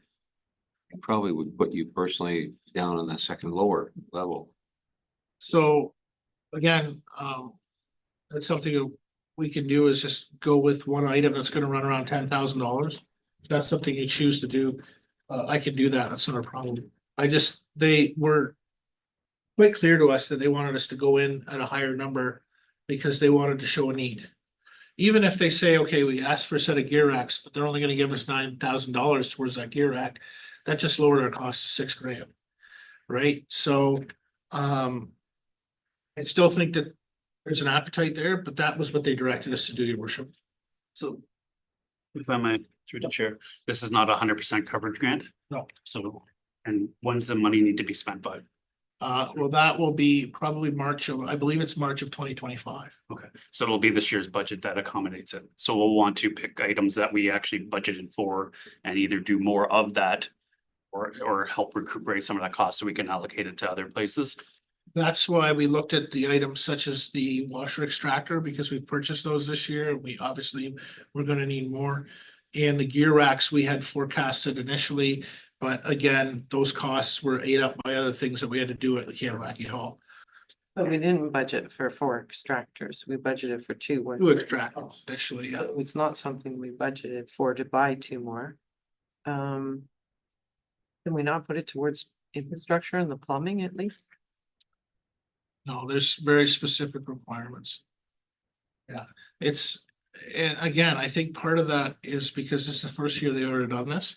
And it really is the first time the OFM's ever had the ability to do this, so I'm curious, and if I may be blunt, I'm curious to see how it's gonna work out.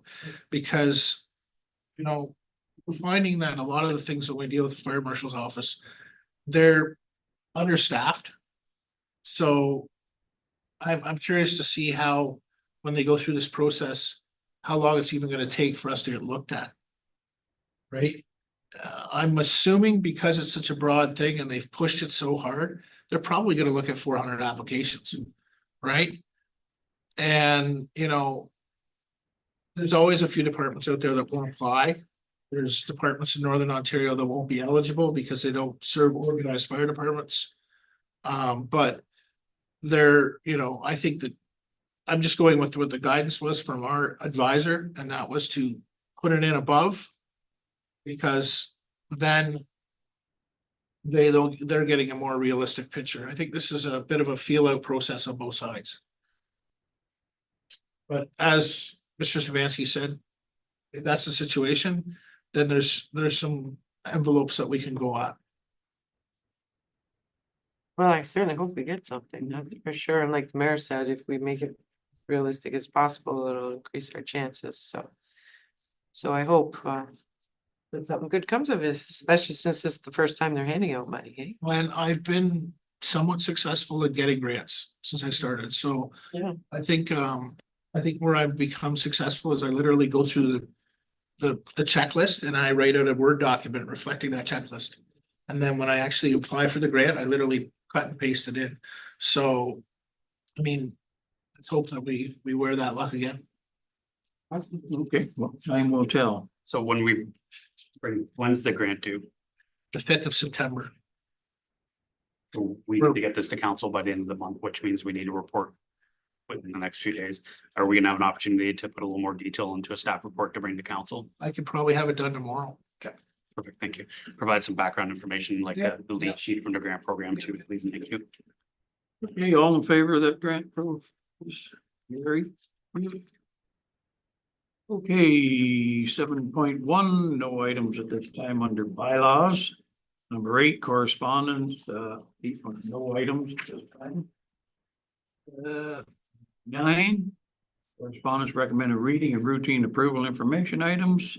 We've got resolution to the township of Nonabe, still Monahan.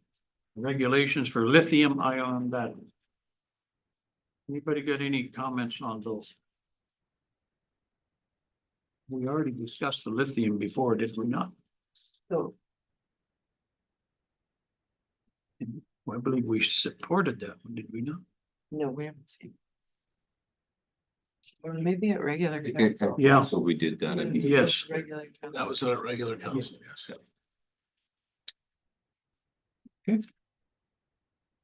Okay, moving down, new business. Kristen, Um. I was just gonna say, there was a story today about the lithium ion. South Korea, they're holding emergency meeting as we speak. They've had. It's like over 1,400 vehicle fires this year. 53% of them were EVs. But in South Korea, most people live in condensed apartment buildings and it's all underground parking. And the latest incident prompted the emergency meeting because one car randomly caught fire, the battery, and took out 140 other cars and compromised the entire building. Because there's just. And it goes back to this letter here where there's just no accountability, no data collecting on which batteries are even causing the problem, who's the manufacturers, and we really need to start collecting that data. And it's not just the fact if they're ULC, it has to be whose batteries are catching fire, and there has to be some accountability there.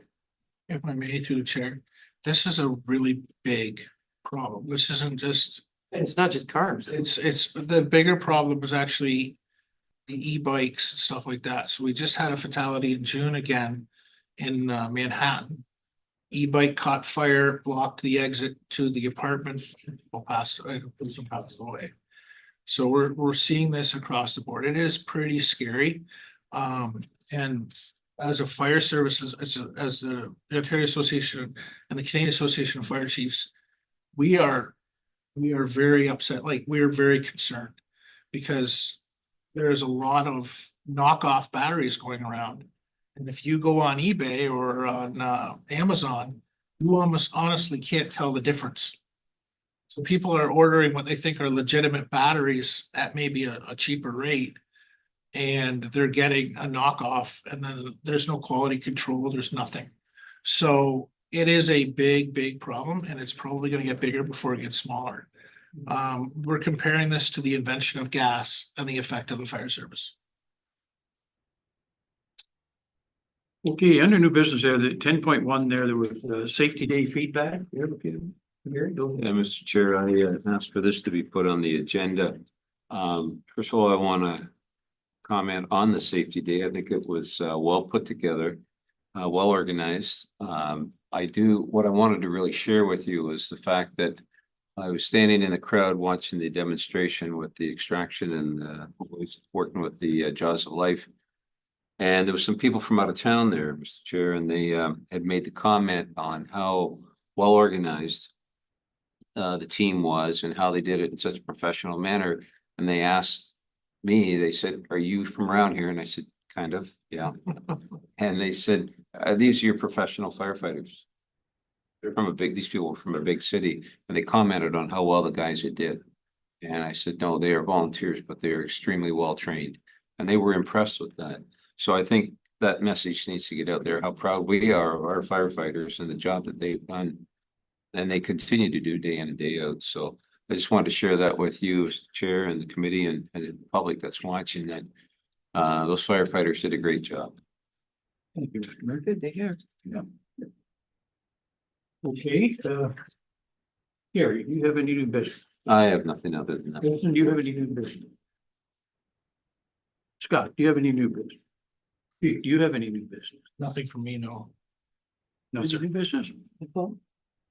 Yes, Nicole? Nicole? I will bring it up under the next one. Okay. I have, I can hear that I'll bring it up, and I'm not gonna go into a bunch of detail. But it's about, Message I got about late dispatching from Sarnia to our fire department, and it's happened more than once, and by the time our fire department get on the scene, everybody else is there, and my understanding, it's certainly embarrassing to our firefighters to find out that it's been dispatched either 10 minutes late. In So- one case, if I may, Mr. Chair, we figure it was about 23 minutes late. 23. Yeah. So, Can you give me like a little bit more context to what you're talking about? Like Yeah, other about- fire services show up? well, the new, before? our new dispatch service, Sarnia, we're dispatching it to Wyoming or Kamlaki. Dispatching it late for whatever reason. And our fire department does respond, but you just heard something's 23 minutes late after the incident. So by the time they get there, my understanding that they're late in the scene, and it's embarrassing when you show up and everybody else has already known. 30 Right, 'cause minutes this before. just happened in Arcona, Warwick area. A couple months ago with the Lambton Shores. The entire house burned down before they showed. If It was I on, may- it was close to 30, I think. I may, that incident, if I may, through the chair, that incident, I don't want to get too much into because I believe there's legal action going to take place over it.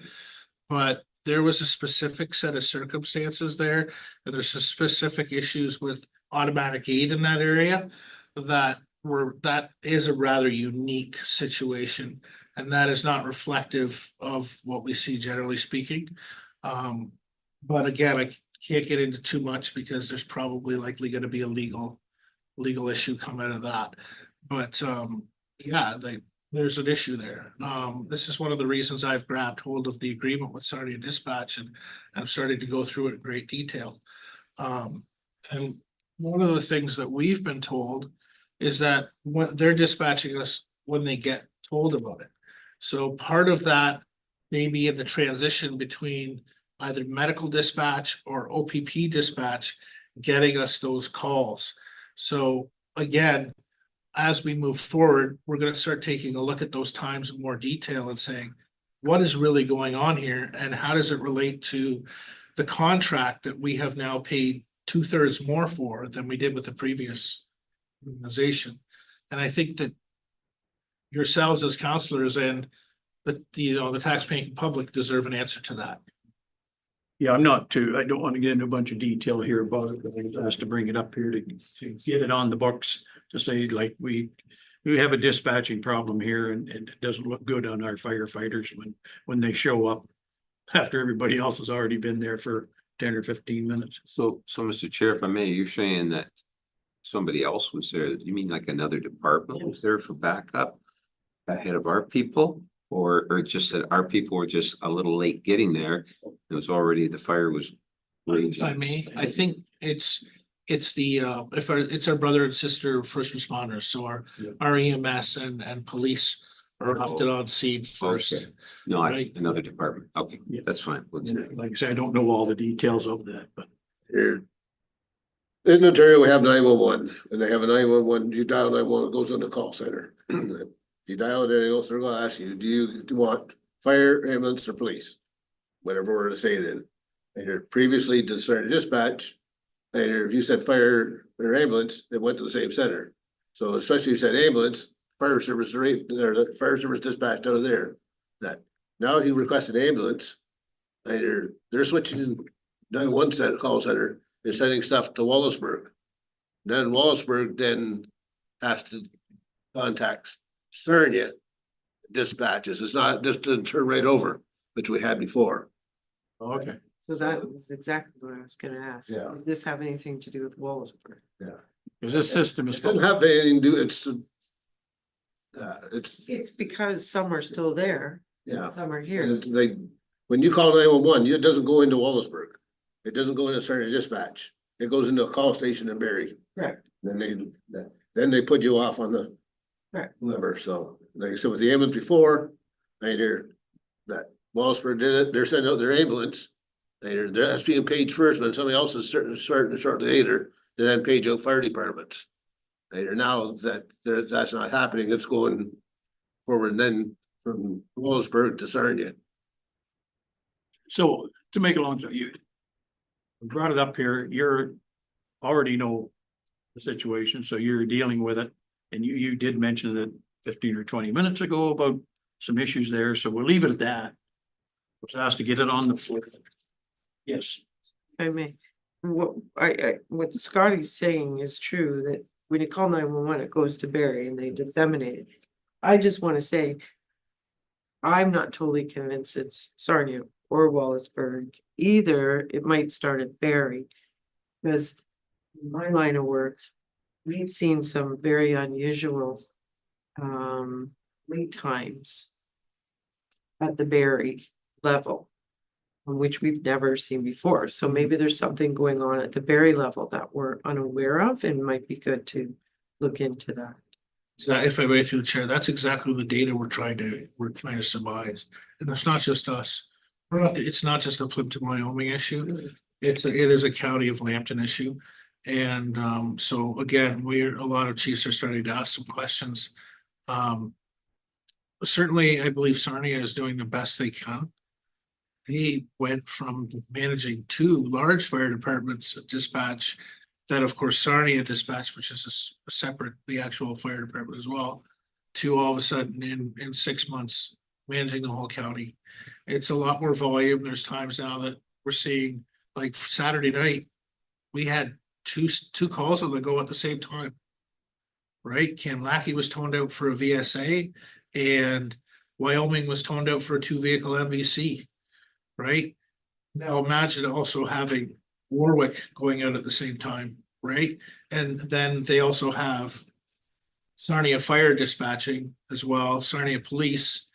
I think they're just trying, and they're just starting to get some new staff on thing. So I don't necessarily think it's Sarnia itself, but I think we need the data to see that, right?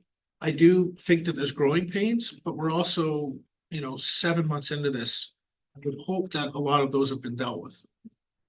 well, all I can say on that is that we had those discussions around this table before we approved going to Sarnia Dispatch.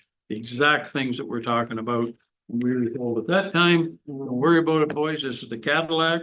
This is gonna be much better than what we had. You were here for those discussions, and there'd be no issues, so here.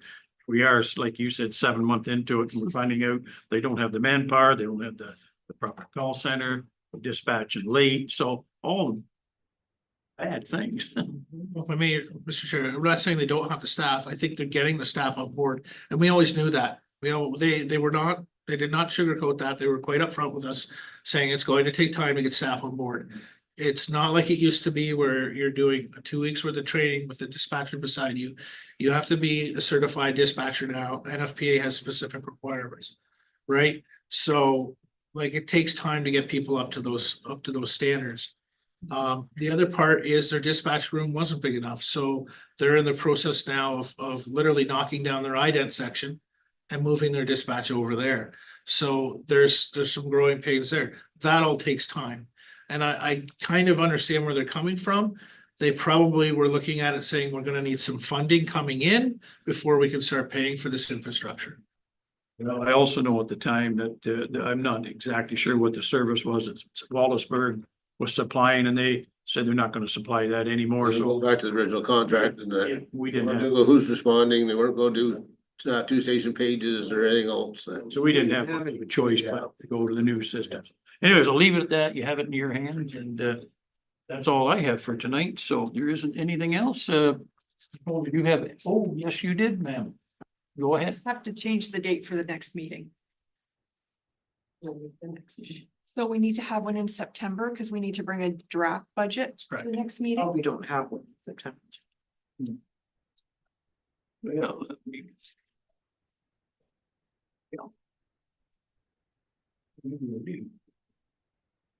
Labor Day, What's that? Labor Day is early this year, isn't it? It's September 2nd. I believe so. Okay, well. Let's do September 16th. I should be able to get a draft done before that, yeah. There's something else on September the 16th. What is it? I'm not here. Oh, That's why we probably can get around that. There was something else, because I remember a council saying, oh, that's my birthday. Have a calendar here. The Monday right after the fair, I know that, but it's 16. Yeah, that's. Let me have a look. There was something on this. No, I don't have. It's easier to look at than my phone. The council, and I remember saying, oh, that's a good day. And it was 16th. It looks like a good day. When is the staff appreciation day in September? Sixth. August. The sixth. Six, so. Oh, right. Like Cornwall. Yeah, they are. Be an extra week. it's corn, it's like. Do we want to do it on the 23rd, just to give an extra week? 23rd. What day are we doing? 16th or 23rd? Would be good. 23rd might be a little bit better, although I appreciate the chief's enthusiasm. Yeah. A little bit I'm more working time, on it now, so. a little more time might not. That is the fair weekend, So you'll send out a notice on that, Nicole? Thank the you. 23rd. 23rd? Well, you'll be back from vacation by You then. don't care. Okay, well, that works out good then. Okay. If there isn't anything else, moved by Kristen Rodriguez, second by Gary. Anything, you didn't have anything else, did you? Okay. Second by Gary Axon, Fire Exec Committee adjourns until September, the 20, what did we say? Third. 20. Okay, all in favor? Gary. Thank you.